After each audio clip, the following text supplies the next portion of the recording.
sayyidina wa maulana Muhammadin wa ala alihi wa sahbihi ajma'in. Wa yassir li amri wahlul 'uqdatam min lisani yafqahu qawli, amma ba'du. Alhamdulillah, pada pagi hari ini kita masih diberi kesempatan oleh Allah Subhanahu wa taala untuk melakukan pembelajaran seperti biasanya, meskipun dengan via Zoom, akan tetapi Bapak berharap semoga tidak mengurangi niat serta semangat kita untuk terus menuntut ilmu. Ya, adik-adik, bagaimana kabar adik-adik semuanya hari ini? Sehat? Alhamdulillah, sehat semua ya, semangat ya belajar ya. Ini ya, harus semangat belajar. Ingat adik-adik, belajar di waktu kecil itu bagaikan mengukir di atas batu. Nah, sedangkan belajar di waktu tua itu bagaikan mengukir di atas air. Ya, jadi susah. Gimana? Ukir ya, begitu lagi ya.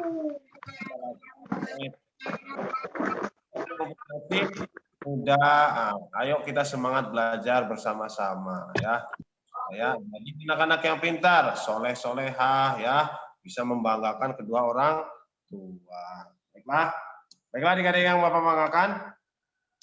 Pada kesempatan hari ini kita akan mempelajari tentang Quran surat An-Nasr dan Al-Kautsar. Tapi sebelumnya seperti biasa kita akan belajar tentang sirah dulu nih, tentang sejarah Nabi Muhammad Sallallahu Alaihi Wasallam. Kemudian ada hadis tentang kepemimpinan juga. Ya Bu, boleh dibantu share screen yang kalian Bu.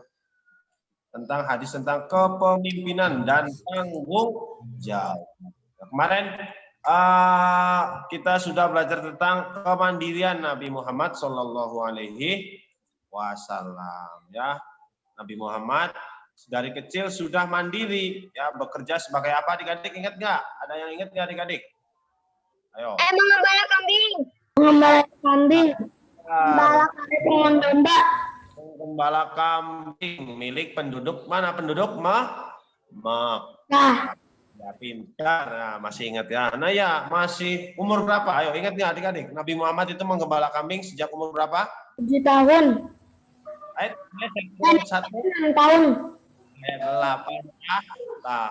Ya, dari 8 tahun ketika setelah diasus oleh kakeknya, kemudian kakeknya wafat, kemudian ikut dengan pamannya. Nah, ketika dengan pamannya ini kan pamannya orang yang fakir, orang yang tidak bukan orang yang kaya. Akhirnya Nabi Muhammad menggembala kambing. Nah, dengan menggembala kambing juga Nabi Muhammad sebenarnya sedang belajar tentang kepemimpinan adik-adik, ya. Bagaimana mengatur kambing-kambing gembalaannya. Bahkan hampir semua nabi itu merupakan seorang penggembala. Nabi Isa, ya, Nabi Ibrahim dan lain sebagainya. Kebanyakan itu seorang penggembala. Nah, ini adik-adik. Ini tentang hadis tentang setiap manusia adalah pemimpin. Bapak langsung baca ke matannya aja ya, ke isinya ya. Jadi nggak usah pakai sanadnya. Qala ala kullukum mas'ulun an ra'iyati, ya. Ala ketahuilah kullukum ra'in, setiap kalian adalah pemimpin. Ingat adik-adik, setiap kalian adalah pemimpin. Wa kullukum mas'ulun an ra'iyati, dan setiap kalian bertanggung jawab atas apa yang dipimpinnya. Ya, ingat adik-adik, semua kita tidak terkecuali anak-anak bapak, ya, kemudian apa? Perempuan, laki-laki, semuanya pemimpin, ya. Seorang pemimpin yang memimpin manusia akan bertanggung jawab atas rakyatnya. Nah, ini. Kalau pemimpin yang memimpin manusia akan bertanggung jawab atas rakyatnya. Kemudian, seorang laki-laki adalah pemimpin atas keluarganya, ya, nanti ayah kita, kemudian nanti adik-adik yang laki-laki suatu saat akan memimpin, menjadi pemimpin keluarganya, dan dia bertanggung jawab atas semua. Kemudian, seorang wanita juga pemimpin atas rumah suaminya dan anak-anaknya. Ingat adik-adik, ya, yang perempuan, seorang wanita juga merupakan pemimpin atas rumah suaminya dan anak-anaknya. Berarti bertanggung jawab atas rumah suaminya dan anak-anaknya. dan dia bertanggung jawab atas mereka semua. Kemudian seorang budak, ya, bahkan seorang budak, meskipun sekarang sudah tidak ada perbudakan, ya, memimpin atas harta tuannya. Maksudnya orang yang diamanahi, seperti misalkan ditugaskan atau diamanahi untuk menjaga harta majikannya, berarti dia bertanggung jawab atas kepemimpinan. Dan kita semua adalah pemimpin, adik-adik, ya, apalagi adik-adik yang diamanahi, dipercaya sebagai leader, ya. Hampir semua di sini kan leader kan? Nah, itu bukan pemimpin. Ya, minimal kita itu menjadi pemimpin bagi diri kita sendiri, ya adik-adik ya. Jadi harus bertanggung jawab. Kita memimpin mata kita, mengatur telinga kita pendengaran, memimpin apa? Mulut kita digunakan untuk apa? Nah, tangan kita digunakan untuk apa? Kita harus bisa mengendalikan sebaik mungkin, adik-adik. Nah, diingat itu. Kemarin kalau tentang kemandirian, kemarin Nabi Muhammad SAW itu tadi Bapak cerita tentang penggembala kambing. Kemudian apa? Nabi Muhammad SAW itu meskipun beliau seorang nabi dan rasul, seorang pemimpin, ya, pemimpin yang sangat disegani. Bahkan seorang penulis Michael Hart, ya, dalam bukunya yang berjudul 100 orang yang paling berpengaruh di dunia, nah, itu menempatkan Nabi Muhammad SAW sebagai manusia yang paling berpengaruh dalam kehidupan dunia. Di dunia ini manusia yang paling berpengaruh itu nomor 1 itu Nabi Muhammad SAW. Beliau itu pemimpin seluruh umat manusia. Nah, tapi beliau itu masih menjahit dan masih membenarkan sendalnya sendiri, adik-adik. Wah, ya. Meskipun orang mulia, seorang pemimpin, ya, seorang nabi, beliau tetap menjahit pakaiannya sendiri, kemudian membenarkan sendalnya, ya, dibagusin lagi sendalnya, dibenerin lagi dengan dikerjakan sendiri, tidak menyuruh perintah orang lain. Meskipun Nabi Muhammad kalau mau nyuruh orang lain itu sangat gampang, sangat mudah, ya, pasti banyak yang akan membantunya. Tapi Nabi Muhammad SAW melakukan sendiri. Ya, Sayyidah Aisyah juga bercerita bahwasanya kalau di rumah ya Nabi Muhammad membantu Sayyidah Aisyah, misalkan urusan rumah tangga apa di dapur, tetap membantu, ya. Kemudian mengerjakan seperti halnya hari-hari biasa, ya. Beliau itu sangat sederhana, kemudian mandiri, tidak mengandalkan orang lain, ya. Nah, itu sebagai seorang pemimpin Nabi Muhammad SAW juga sangat bijaksana, tegas dan bijaksana, ya. Ketegasan beliau itu tidak pandang bulu.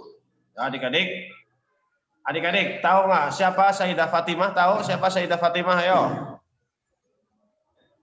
Ayo, ada yang tahu nggak Sayyidah Fatimah itu siapanya Nabi Muhammad? Ibunya. Bukan. Kurang tepat. Ayo, anaknya siapa? Rasulullah. Siapa? Anaknya Rasulullah. Benar. Sayyidah Fatimah itu putrinya baginda Nabi Muhammad SAW, ya. Sayyidah Fatimah, Nabi Muhammad SAW pernah bersabda, "Lau Fatimah binta Muhammadin saraqat la qata'tu yadaha." Seandainya Fatimah binti Muhammad mencuri saraqat la qata'tu yadaha, niscaya aku akan memotong tangannya. Nabi SAW bersabda seperti itu, ya. Bahkan kepada anaknya sendiri, ya. Kepada anaknya sendiri pun Nabi Muhammad SAW tegas, seandainya Fatimah anak saya, kata baginda Nabi, mencuri, maka saya akan aku potong tangan. Nah, seperti itu adik-adik, ya, bagaimana ketegasan Nabi, ya, Nabi Muhammad SAW. Beliau sebagai seorang pemimpin sangat tegas, tapi juga sangat bijaksana, ya, tidak pandang bulu mau siapa. Nah, kalau sekarang kan enggak, ya. Kalau misalkan masih saudara, masih anak, bagaimana caranya dilindungi biar nggak jadi dihukum. Nah, kita tidak mau adik-adik, ya, kita harus pemimpin yang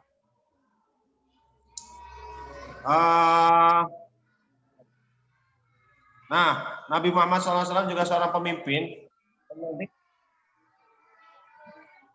dengan surat An-Nasr yang akan kita pelajari. Adik-adik dengan peristiwa Mekah, ya, penaklukan kota Mekah. Ya, jadi dulu ketika Mekah oleh kemudian baginda Nabi SAW merebutnya dengan sama kaum mengambil alih tanpa tumpahan darah sedikit. Oh ya dengan karena waktu itu sekitar 10.000 orang, 10 musim ya masuk ke kota Mekah.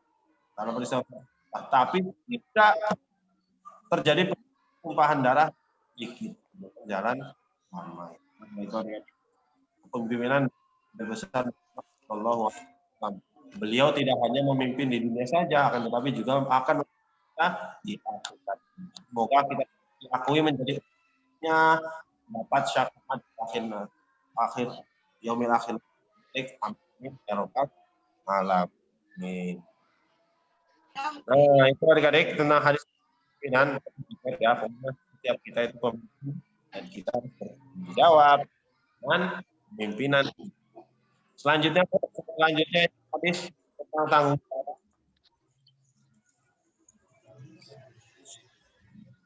Nah, ini hadis yang kedua adik-adik. Ya. Aku mendengar Nabi sallallahu alaihi wasallam bersabda, tidak hamba yang memberi amanat kepemimpinan, namun tidak menunjukkan dirinya dengan baik. Nah, selalu tidak dapat mendapat surga. Kalau orang pemimpin yang dipercaya tapi tidak menjalankan dengan baik, dia tidak akan mendapat surga, mencium surga pun tidak akan dapat. Ya, padahal mencium sangat jaraknya. Dari surga itu sangat hatinya ya.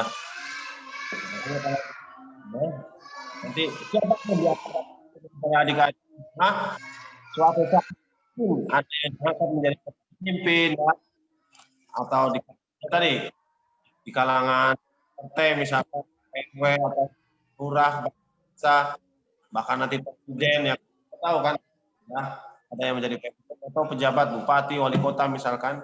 Nah, harus menjalankan amanah tersebut sebaik ya, memang yang paling berat itu ya harus menjalankan sebaik ya, kita semua pemimpin-pemimpin terbaik minimal untuk kita sendiri selamat dunia dan di akhirat. Amin. Amin. Baiklah adik-adik ya. Nah, ya sedikit roda hadis pemimpin. Sekarang kita masuk ke materi pelajaran. Nah, kita review dulu. Ada yang kemarin kita belajar tentang apa? Pekan sebelumnya. Ayo.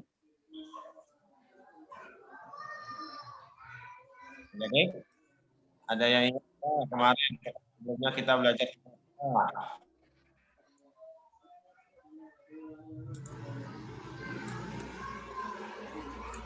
Ayo teman-teman, ada yang inget nggak? Ditanya tuh sama Pak Faisal. Minggu kemarin belajar tentang apa? Ayo. Apa soal putus? Masih putus-putus? Masih Pak. Masih Bu? Mana ini? Ayo, ada yang ingat nggak kemarin belajar tentang apa PAI-nya? Oh ingat? Dua pekan yang lalu. 2 pekan yang lalu. Percaya diri. Tentang percaya Kenapa diri. kakaknya ini bilang? Bentar Bu, saya Lalu.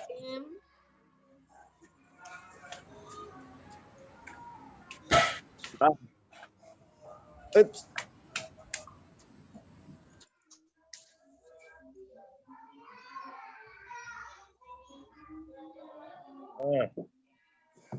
Masih putus-putus? Enggak. Alhamdulillah. Nah, jadi kemarin pekan lalu telah mempelajari Asmaul Husna. Ya, Asmaul Husna, Al-Alim dan As-Sami. Yo, ada yang ingat teman? As-Sami itu artinya apa? Ini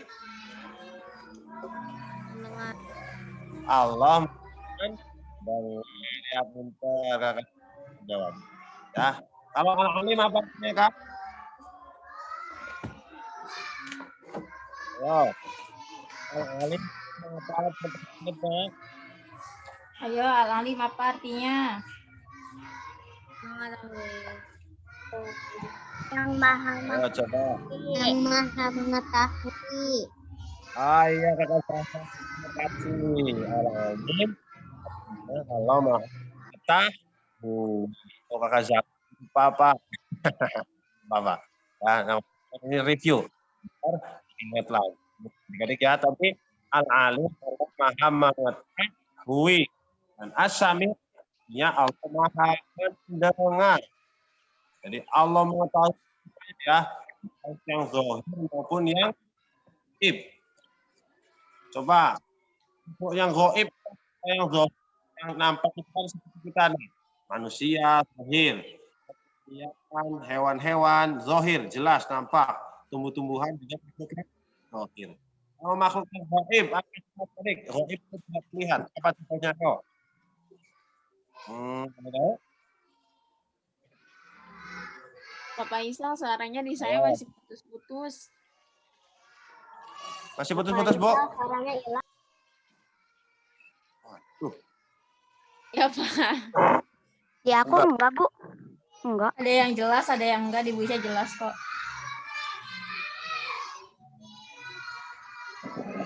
Aduh, coba pindah sini. Sudah. Masih putus-putus ya? Udah, Pak. Udah jelas.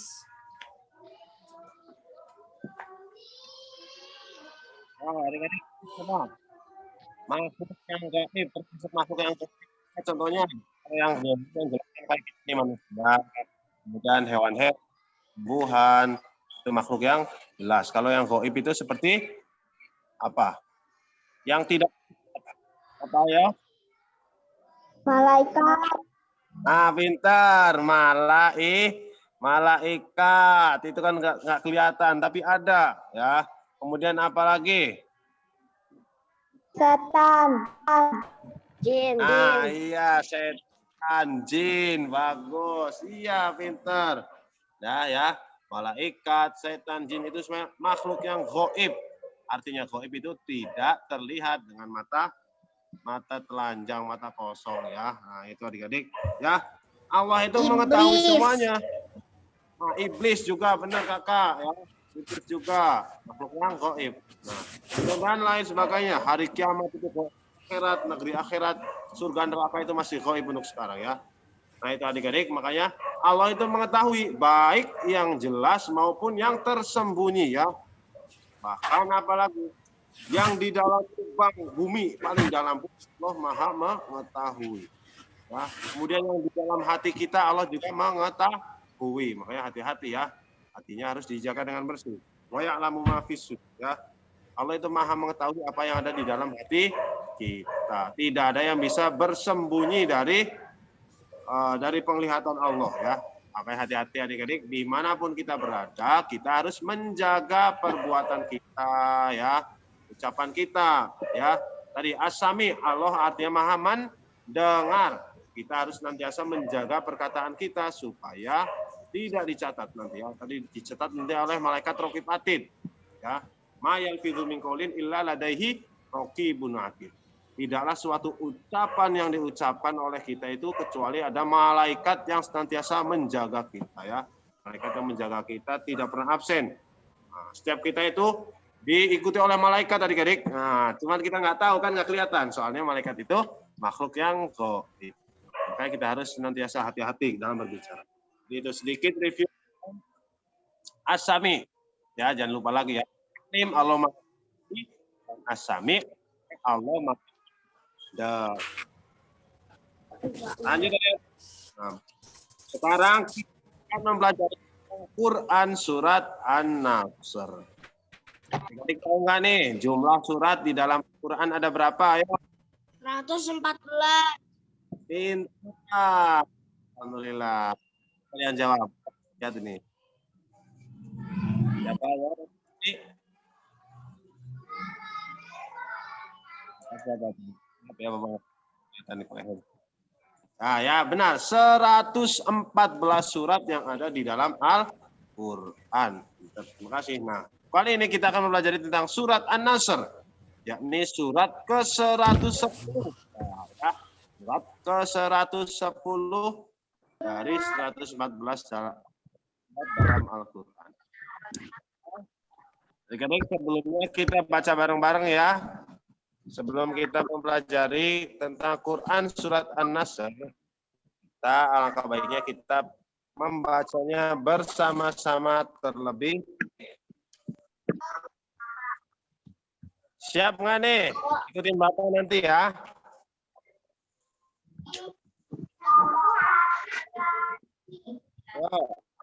A'udzu billahi minasy rajim. Bismillahirrahmanirrahim. Bismillahirrahmanirrahim. Idza jaa nasrullahi wal fath. Idza jaa nasrullahi wal fath. Ara'aitan nasa yadkhuluna fi dinillahi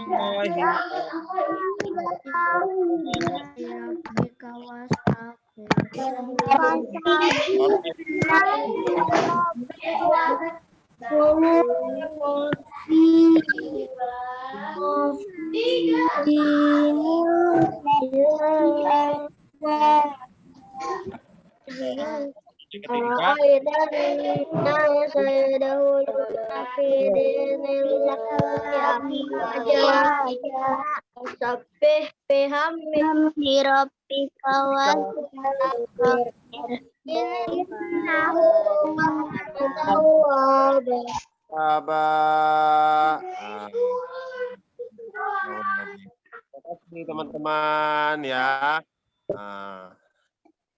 Sekarang artinya, ayo kakak siapa yang mau proaktif baca terjemahnya, ayo. Buram, Pak. Buram. Ya. Apabila telah datang pertolongan Allah yang Ya, pintar. kemenangan. Dan kemenangan, terus? Dan kamu lihat manusia masuk agama Allah berbondong-bondong. Nah, ya, bagus. Terus? Maka terbataslah dengan menuju Tuhanmu dengan mohonlah ampun kepadanya. Sesungguhnya Dia Maha penerima taubat. Nah, ya terima kasih kakak Ranka ya, siapa tadi? Terima kasih ya kak ya. Nah, itu tadi. Itu terima. Pak Faisal. Ya, kakak.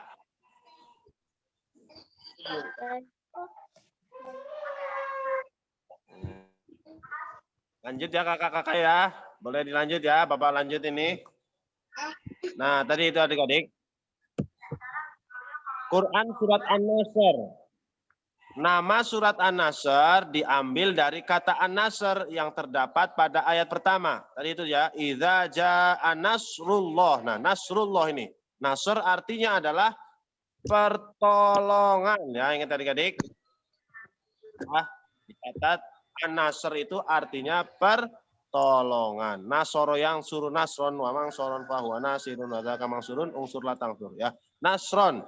Nasrullah, idza jaa nasrullah. Apabila telah datang, jaa itu artinya datang, telah datang nasrullah pertolongan Allah wal fathu dan kemenangan. Nah, ini tadi Bapak yang tadi Bapak sampaikan. Surat ini bercerita tentang Fathul Makkah, peristiwa Fathul Makkah ya Adik-adik. Jadi apa? Kemenangan apa mengambil alih kota Makkah ya, dengan diambil alih oleh kaum muslimin beserta Rasulullah sallallahu alaihi wasallam. Idza jaa nasrullahi wal fath, apabila telah datang pertolongan Allah dan kemenangan, wa ra'aitan nasa yadkhuluna fi dinillahi afwaja. Wa ra'aitan nasa, dan kalian lihat dan kamu lihat manusia yadkhuluna fi dinillah, masuk ke agama Allah afwaja, berbondong-bondong. Jadi peristiwa Fathul Makkah adik-adik, Rasulullah Shallallahu Alaihi Wasallam beserta 10.000 kaum muslimin kembali menguasai kota Mekah. Nah, kemudian kaum kafir Mekah itu kemudian bondong-bondong dalam Islam, ya, akhirnya banyak yang berpindah masuk agama Islam. Dan An-Nasr artinya itu pertolongan. Surah ini menceritakan tentang berita gembira untuk Nabi Muhammad berupa turunnya pertolongan Allah Subhanahu wa taala bagi agama Islam. Ya, itu adik-adik ya. Kemudian di ayat yang ketiga, fasabbih bihamdi rabbika wastaghfir. Maka bertasbihlah dengan memuji Tuhanmu dan mohonlah ampun kepadanya. Nah, fasabbih, bertasbihlah. Adik-adik yang tahu nggak?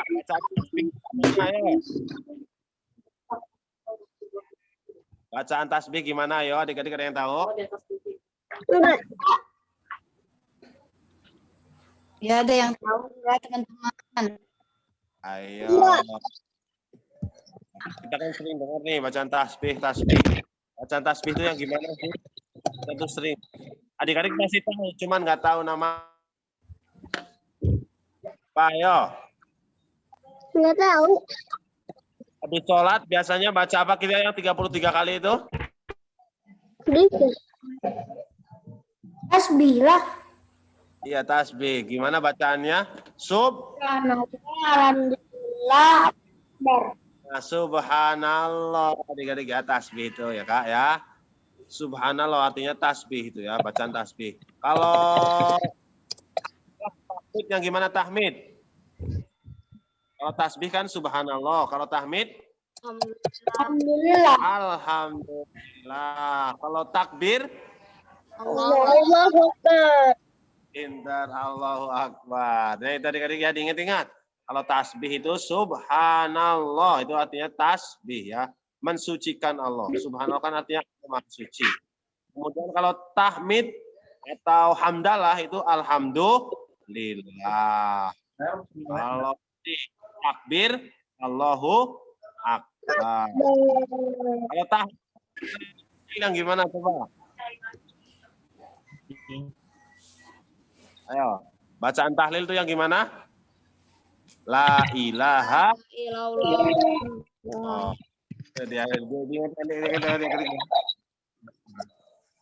Nah, adik-adik yang soleh dan solehah, dalam Quran An-Nasr ini Allah perintahkan supaya umat Islam itu mensucikan Allah. Wasabbih innahu kana tawwaba. Selain bertasbih mensucikan Allah juga apa? Diminta untuk beristighfar, memohon ampun. Istighfar itu artinya memohon ampun. Bacanya astaghfirullahal azim. Bu, boleh dilanjut selanjutnya, Bu? Di pesan-pesan pokok-pokok pesan itu. Pesan-pesan pokok. Ya. Nah, adik-adik yang soleh dan solehah, pesan-pesan pokok dari surat An-Nasr adalah sebagai berikut. Pertama, Allah Subhanahu wa taala memberikan pertolongan kepada kaum muslimin dengan memasuki kota Mekah yang dikuasai kaum musyrikin yang terjadi pada tahun 8 Hijriah. Ya, tahun 8 Hijriah berarti 8 tahun setelah hijrahnya Nabi Muhammad sallallahu alaihi wasallam. Nah, kaum muslimin yang dipimpin oleh Rasulullah yang berjumlah 10.000 orang berhasil menguasai kota Mekah tanpa pertumpahan darah. Ya, tanpa pertumpahan darah, bayangkan ya, bagaimana siasat Rasulullah SAW. Ini membuat penduduk Mekah berbondong-bondong masuk agama Allah. Ya, peristiwa ini kemudian membuat penduduk Mekah itu berbondong-bondong masuk ke dalam agama Islam. Itu adik-adik, ya, pesan-pesan pokok. Jadi surat An-Nasr ini menceritakan tentang peristiwa Fathul Makkah. Yang kedua, Allah memerintahkan untuk segera bertasbih dan beristighfar atas kemenangan umat Islam dalam menaklukkan kota Mekah. Ya. Kemenangan dapat menyebabkan seseorang menjadi sombong. Karena itu, bertasbih dan beristighfar harus selalu melekat dalam jiwa kaum muslimin. Itu adik-adik. Kenapa kok Allah memerintahkan umat Islam untuk apa? Bertasbih, mensucikan Allah dan beristighfar. Karena ya, kalau orang yang sudah menang, ya, kalau orang menang itu kemenangan dapat menyebabkan orang jadi sombong, lupa diri, kan seperti itu ya adik-adik ya. Makanya harus senantiasa ingat, ya, subhanallah, maha suci engkau ya Allah. Karena Allah lah sejatinya, Allah lah yang memberikan kemenangan. Makanya jangan sombong adik-adik, ya. Apabila kita nanti suatu saat mendapat kemenangan, mendapatkan apa ya, keberhasilan, sukses dan lain sebagainya, ingat jangan sombong. Kita harus senantiasa bertasbih. Ingat bahwasanya yang memberikan kita kemampuan, memberikan kita apa, kecerdasan, misalkan ya, keberhasilan, kesuksesan itu adalah Allah Subhanahu wa Ta'ala. Makanya kita disuruh untuk bertasbih dan beristighfar, mohon ampun. Kemudian yang ketiga, pesan dari Quran surat An-Nasr ini apa? Allah memerintahkan kita untuk selalu bertaubat kepadanya dan tidak berputus asa. Karena Allah Subhanahu wa Ta'ala Maha Pemberi Taubat, Maha Penerima Taubat. Innaka antat tawwabur rahim, ya. Nah, manusia jangan pernah apa? Putus asa dari rahmat Allah.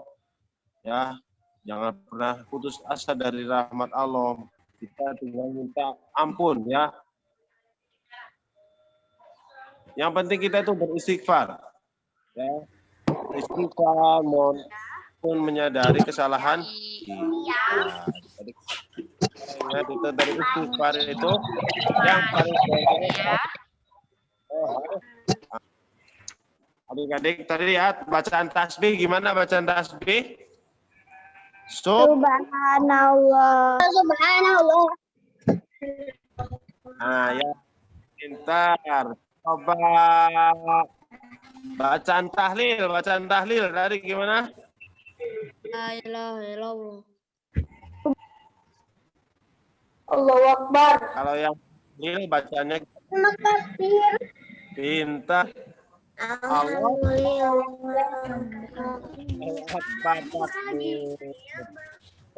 Kalau tahmid, alhamdulillah ya adik-adik. Nah, adik-adik yang soleh, bacaan tasbih itu sangat penting ya. Bertasbih itu banyak manfaatnya. Bahkan dalam Al-Quran dikatakan apa? Ketika peristiwa Nabi siapa yang dimakan ikan hiu? Ikan paus, ikan hiu lagi. Ikan paus. Ya, pintar, Nabi Yunus yang ditelan oleh ikan paus. Ya adik-adik, pada tahu kan ceritanya ya. Ketika itu Nabi Yunus pergi meninggalkan kaumnya karena putus asa ya. Kaumnya dibilangin bandel. Ya udah didakwahi bandel, masih membangkang. Akhirnya Nabi Yunus pergi ya, meninggalkan kaumnya. Kemudian ditegur oleh Allah Subhanahu wa Ta'ala dengan itu ya. Terombang-ambing kapalnya di tengah lautan, yang dinaikin oleh Nabi Yunus itu terombang-ambing. Nah, akhirnya para penumpang kapal itu kan sepakat buat apa? Dikocok nih, nama siapa ya? Kan setelah barang-barang bawaannya itu muatannya dibuangin, takutnya keberatan muatan, udah dibuangin, kok masih goyang-goyang kapalnya? Akhirnya dikocok, siapa nih ya? Yang kira-kira yang apa namanya mau dibuang ke laut. Nah, 3 kali dikocok nama Nabi Yunus yang keluar. Akhirnya Nabi Yunus sadar, oh ini teguran dari Allah Subhanahu wa Ta'ala karena saya telah meninggalkan kaum saya. Nabi Yunus kemudian loncat ke laut, kemudian ditelan oleh ikan paus. Nah, adik-adik yang soleh dan soleha, apa yang dilakukan oleh Nabi Yunus di dalam perut ikan paus tersebut ya? Padahal kan sangat gelap. Ya. Nabi Yunus itu bertasbih, berdoa dan bertasbih dan beristighfar. Ya, memohon ampun. Apa? La ilaha illa anta subhanaka inni kuntu minadz dzalimin. Itu ya doanya Nabi Yunus alaihi salam ketika berada di dalam perut ikan paus. La ilaha illa anta. Tidak ada Tuhan kecuali Engkau. Subhanaka, maha suci Engkau ya Allah. Inni kuntu minadz dzalimin. Sesungguhnya aku termasuk dalam golongan orang yang kata Nabi Yunus seperti itu ya. Nah, kemudian dengan berkah tasbih tersebut, bacaan tasbih yang senantiasa dilafalkan oleh Nabi Yunus alaihissalam, akhirnya beliau dikeluarkan, dimuntahkan dari dalam perut ikan paus. Kana minal musabbihin la labitha fi batnihi ila yaumi yub'atsun. Seandainya Nabi Yunus itu bukan termasuk orang-orang yang banyak bertasbih, maka dia akan tinggal di perut ikan itu sampai hari kiamat. Ila yaumi yub'atsun, sampai hari kebangkitan. Makanya ada jadi teori yang mengatakan karena ayat ini menyebutkan seperti itu, ila yaumi yub'atsun ya. Apa sih katanya kan gosipnya apa, ikan megalodon apa ya? Yang besar banget itu anak ya, itu kan megalodon apa kalau nggak salah namanya. Nah, itu adik-adik ya. Kok megalodon? Iya kan adik-adik, tahu nggak ikan megalodon? Tahu ini besar. Ah, iya kan yang besar banget itu. Ah, itu kan ada pendapat yang bilang itu yang menelan Nabi Yunus sampai masih ada ya, cuman belum pernah ketemu. Nah, adik-adik yang saleh dan salehah, itu tentang sekilas tentang Quran surat An-Nasr. Ayo, surat An-Nasr tadi artinya apa, Nasr? Pertolongan. Pertolongan. Nasr artinya pertolongan. Ini pertolongan Allah. Surat An-Nasr tadi urutan surat keberapa? 110.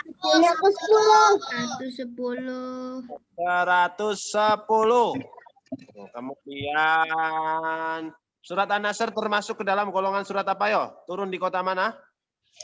Madinah. Madinah. Mekah. Turun di kota Madinah. Makanya termasuk ke dalam surat Madaniyah. Ingat adik-adik, surat yang turun di kota Madinah dinamakan surat Madaniyah.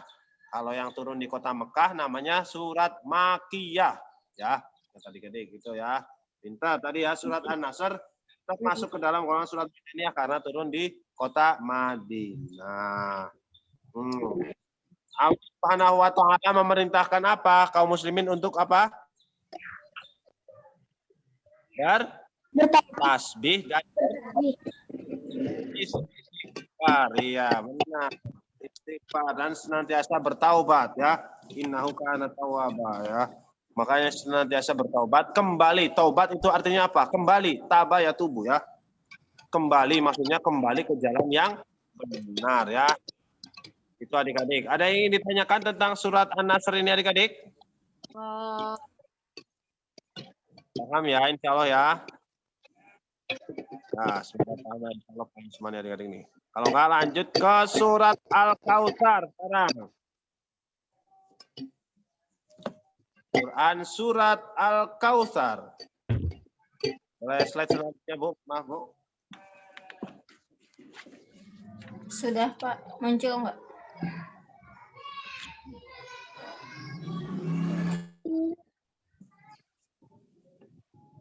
Ini sudah Al-Kautsar. Nah, dengan saleh dan salehah, sekarang kita akan mempelajari tentang surat Al-Kautsar. Kalau tadi An-Nasr, sekarang Al-Kautsar. Oke, sebelumnya ayo kita baca bersama-sama dulu ya adik-adik ya.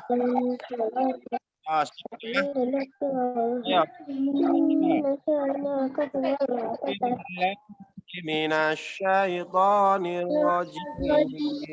Bismillahirrahmanirrahim. Inna Betar.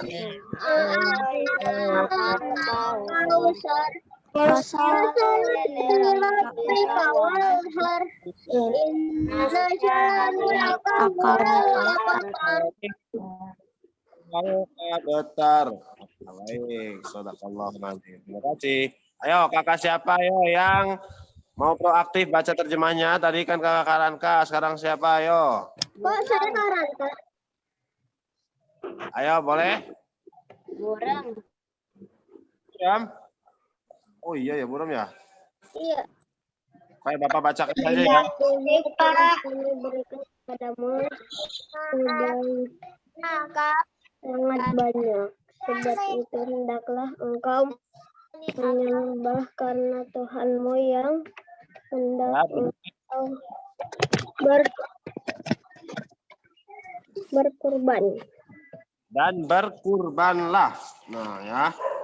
Kemudian apa? Sesungguhnya orang yang membenci engkau itulah yang akan putus.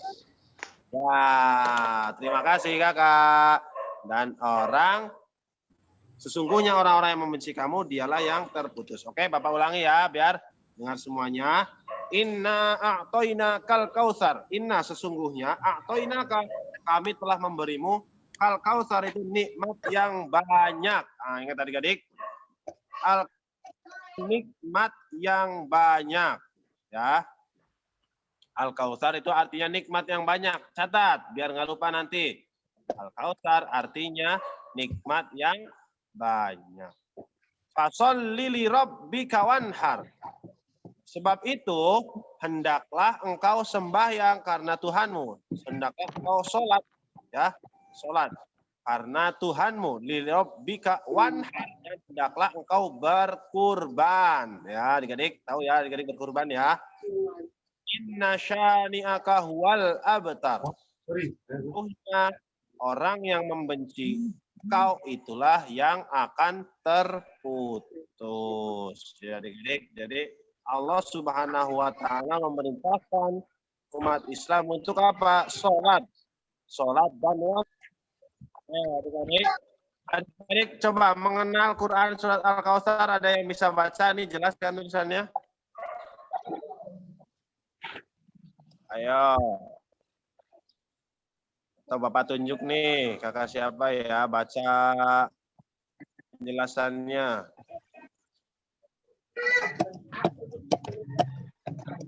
Kakak Afif deh, kakak Afif nih. Kakak Afif, bisa baca ini Kak, yang bawah itu Kak. Kakak Afif. Yang mana Pak? Yang mana? Yang mengenal Quran surat Al-Kautsar. Surah Al-Kautsar adalah surah 108 dari Al-Quran, tergolong dalam surat Al-Kautsar, terdiri dari 3 ayat diturunkan di kota Mekah. Surat Al-Kautsar artinya nikmat yang banyak. Surat Al-Kautsar mengajak kita untuk menjadi hamba Allah yang selalu mensyukuri nikmatnya. Untuk rasa syukur yang Allah jelaskan surah Al-Kautsar berisi salat dan beriman. Nah, terima kasih Kak Afif. Itu ya adik-adik ya. Jadi itu. Quran surat Al-Kautsar merupakan surat ke-108 dari 114 surat yang ada di dalam Jadi sebelum surat apa tadi? An-Nasr ya. 108. Tergolong ya. Jadi hanya 3 ayat ya, kayak An-Nasr, kemudian Al-Kautsar termasuk golongan surat pendek ya. Kemudian 3 ayat ini diturunkan di kota Mekah. Ingat adik-adik, kalau surat An-Nasr tadi, Idza tadi turun di kota Madinah. Nah, kalau surat Al-Kautsar turun di kota Mekah. Makanya termasuk ke dalam golongan surat Makki. Surat Al-Kautsar nikmat yang banyak. An-Nasr tadi, surat An-Nasr artinya apa? Nikmat yang banyak. Nikmat yang banyak Al-Kautsar. Kalau An-Nasr tadi bertolong ya.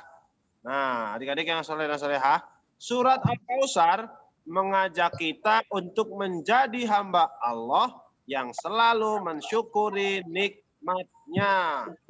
Adik-adik, coba adik-adik bisa sebutkan Kak, nikmat-nikmat Allah itu apa aja contohnya? Enggak tahu. Hari, air. Hah? Makanan. Air, ya, terus Makanan. makanan. Orang tua. Tumbuh-tumbuhan. Tumbuh-tumbuhan. Terus yang di dalam diri kita apa aja? Organ kesehatan. Nah, sehat terus. Penglihatan ya. Dan pendengaran. Terus apa? Oksigen ya, yang nggak pernah kelihatan tapi sangat bermanfaat ya. Nggak kelihatan. apa? Nah, iya kan oksigen kan buat nafas. Iya, kalau nggak ini dari bayi juga udah mati. Iya ya, kalau nggak bisa nafas yang meninggal nanti ya. Nah itu adik-adik ya. Kata Allah apa? Wa in ta'uddu ni'matallahi la tuhsuha.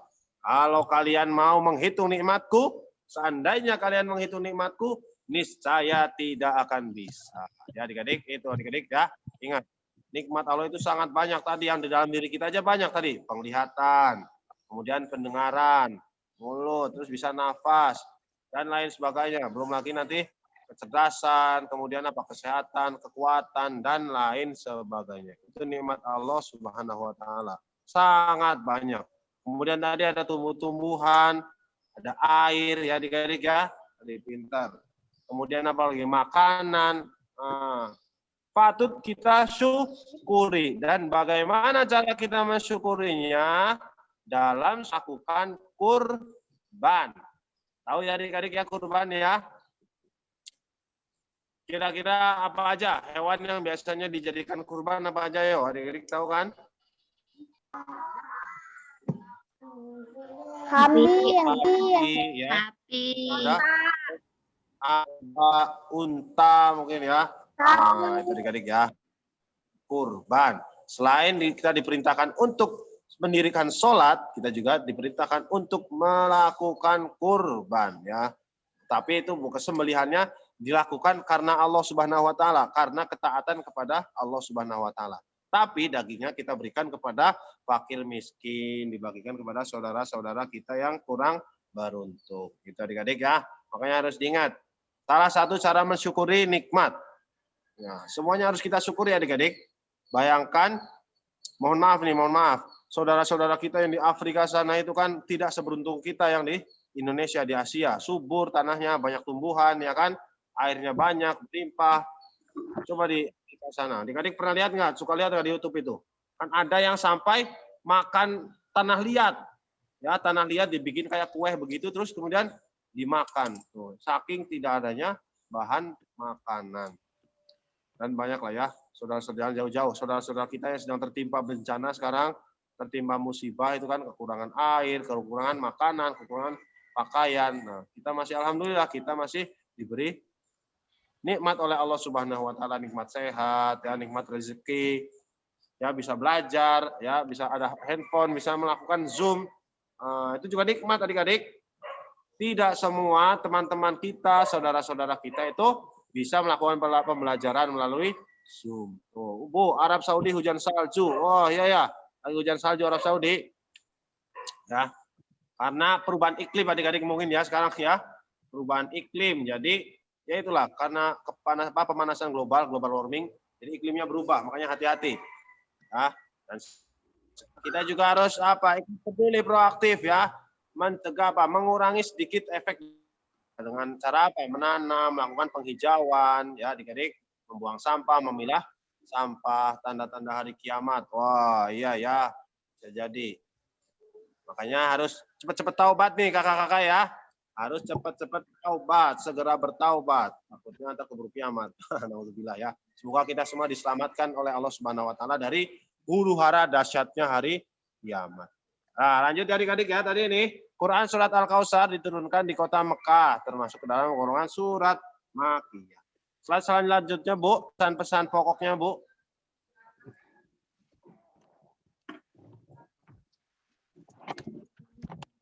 Adapun pesan-pesan pokok surat Al-Kautsar antara lain. Ayo, kakak siapa? Ayo, kakak siapa yang mau proaktif? Kakak Jundi, coba kakak Jundi, baca kakak Jundi. Pesan-pesan pokok. Jelas nggak kak? Pesan-pesan pokok antara lain yang pertama, dia telah memberikan nikmatnya yang banyak, maka bersyukur dengan cara rajin salat, tiap hari dan berkurban. Berkurban artinya menyembelih hewan seperti kambing, sapi atau kerbau. Dagingnya dibagikan kepada fakir miskin. Yang kedua, perintah mensyukuri nikmat Allah Subhanahu wa taala. Perintah melakukan salat setiap hari dan perintah berkurban. Ya, terima kasih Kakak Jundi. Wah, itu adik-adik ya semuanya. Jadi pesan pokok yang pertama apa? Allah telah memberikan nikmatnya yang banyak. Maka kita harus bersyukur dengan cara rajin beribadah, rajin sholat setiap hari, dan berkurban. Tadi kalau di sini sebutkan ada kambing, ada sapi, ada kerbau ya.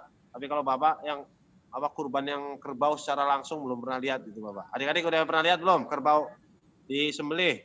Belum. Ya. Pernah. Belum. Pernah ya? Bapak juga belum pernah. Pernah. Sapi sama kambing doang. Iya ya, cuma sapi sama kambing. Lihat ya. Nah, bisa di kerbau. Ya, bisa untuk berkurban. Mungkin kalau di daerah di luar Jawa mungkin apa ya, banyak juga mungkin ya. Umum ya. Kurban ayam. Kurban apa? Ayam. Kurban ayam. Asal kurban ayam ya.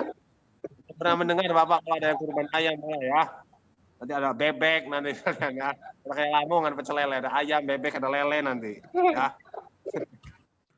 Adik-adik itu ya, hewan-hewan yang lazim untuk berkorban itu biasanya kambing, sapi, kerbau. Itu adik-adik salah satu cara kita bersyukur ya. Semoga kita mampu ya. Nah, caranya gimana kalau misalkan ini ya nabung sedikit-sedikit. Mungkin adik-adik di sini sudah ada yang pernah berkorban? Sudah belum? Nah, ya. Udah. Belum pernah. Nah, ya berkorban. Kurban nanti beda ya adik-adik dengan akikah ya. Kalau akikah kan sebagai penebusan kita ketika kita lahir ke dunia ini. Dilahirkan makanya katanya ditebus dengan cara akikah. Adik-adik tahu akikah nggak? Oh ya. Udah. Akikah kalau yang laki-laki berapa kambingnya? Dua.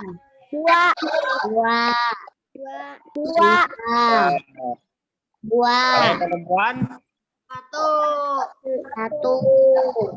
Kalau yang perempuan? Satu. Ya. Beda ya. Perempuan sama laki-laki beda.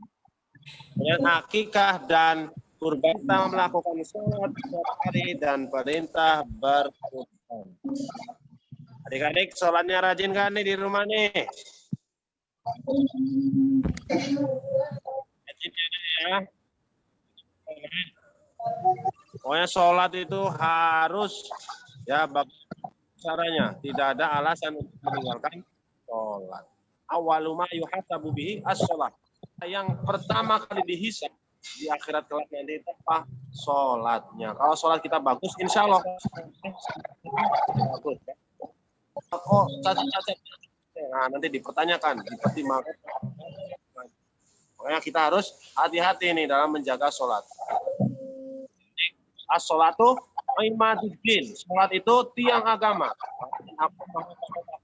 Barang siapa yang telah mendirikan sholat, ada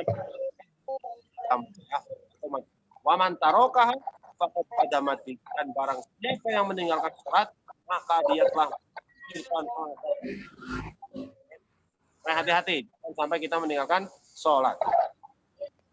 Kemudian adik-adik yang selanjutnya, kita dapat menerapkan isi surat Al-Kautsar dalam kehidupan sehari-hari. Di antaranya adalah pertama, rajin menyisihkan uang jajan untuk diinfakkan. Yo, siapa di sini yang suka infak di masjid misalkan? Uang jajannya disisain untuk masukin kotak amal. Pernah nggak adik-adik? Pernah. Oh, iya, pintar ya nak ya.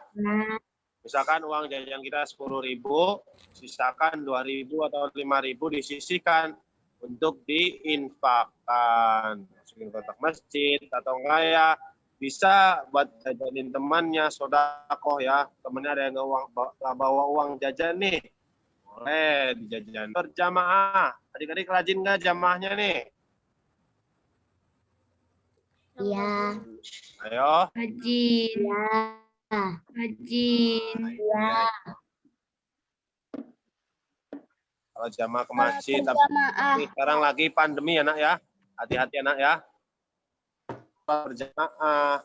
Kan pahalanya lebih banyak. Berapa coba pahala sholat berjamaah itu berapa kali lipat pahalanya? 27. 27 kali lipat daripada sholat sendiri ya adik-adik ya. Hanya lebih afdal, lebih utama berjamaah. Tapi karena sekarang lagi pandemi hati-hati ya. Pakai masker, cuci tangan, jaga jarak di masjid. Nggak apa-apa. Kemudian yang ketiga, rela berkurban untuk meraih cita-cita. Yang keempat, selalu berusaha untuk membantu teman-teman yang kekurangan. Ya adik-adik, tuh membantu teman yang kekurangan. Allah itu senantiasa membantu hambanya apabila hambanya juga senantiasa membantu saudaranya. Ya. Jadi kalau kita sering nih bantu teman-teman kita, bantu saudara-saudara kita, suatu saat kita mendapat kesulitan, Allah juga pasti akan membantu kita. Ya. Wallahu fi aunil abdi, maka al-abdu fi auni akhihi. Ya, itu artinya Allah akan senantiasa membantu seorang hambanya jika seorang hamba itu senantiasa membantu saudaranya yang itu adik-adik ya. Sudah 8.50 lebih nih. Mungkin ada yang ingin ditanyakan adik-adik? Oh. Iya aja. Cukup. Jadi surat Al-Kautsar tadi artinya apa? Coba Bapak pengen nanya kalau nggak ditanyakan. Yo, surat Al-Kautsar tadi artinya apa? Hikmat yang banyak. Nikmat yang banyak. Surat Al-Kautsar turun di kota mana adik-adik? Maka tuh kandungan pokoknya apa nih? Kandungan pokok surat Al-Kautsar. Pertama, perintah untuk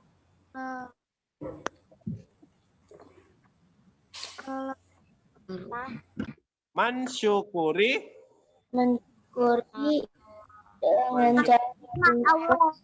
hati dan kemudian mendirikan sholat. Yang ketiga perintah berkurban. Itu pokok-pokok kandungan surat Al-Kautsar. Tadi ingat oke adik-adik ya. Tadi bagus. Nah, baiklah adik-adik soleh dan solehah. Kalau nggak ada yang ditanyakan, Bapak kasih kesimpulan ya. Jadi yang pertama tadi tentang surat An-Nasr. Surat An-Nasr itu artinya pertolongan. Ya, menceritakan tentang pertolongan Allah Subhanahu wa taala, itu tentang peristiwa Fathul Makkah. Setelah mendapatkan pertolongan, setelah mendapatkan kemenangan, Allah juga memerintahkan supaya apa? Bertasbih, mensucikan Allah dan beristighfar.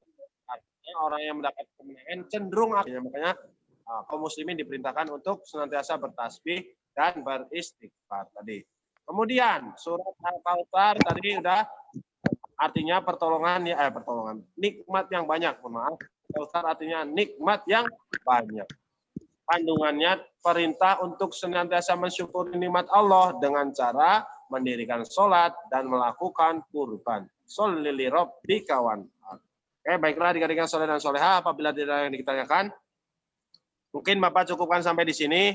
Semoga apa yang kita pelajari hari ini bermanfaat baik di dunia maupun di akhirat.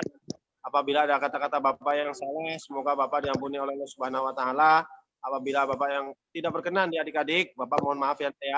Semoga kita semua jadi anak yang soleh dan solehah, berbakti kepada kedua orang tua, menjadi manusia yang bermanfaat bagi manusia.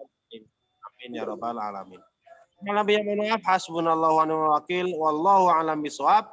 Wassalamualaikum warahmatullahi wabarakatuh. Waalaikumsalam warahmatullahi wabarakatuh.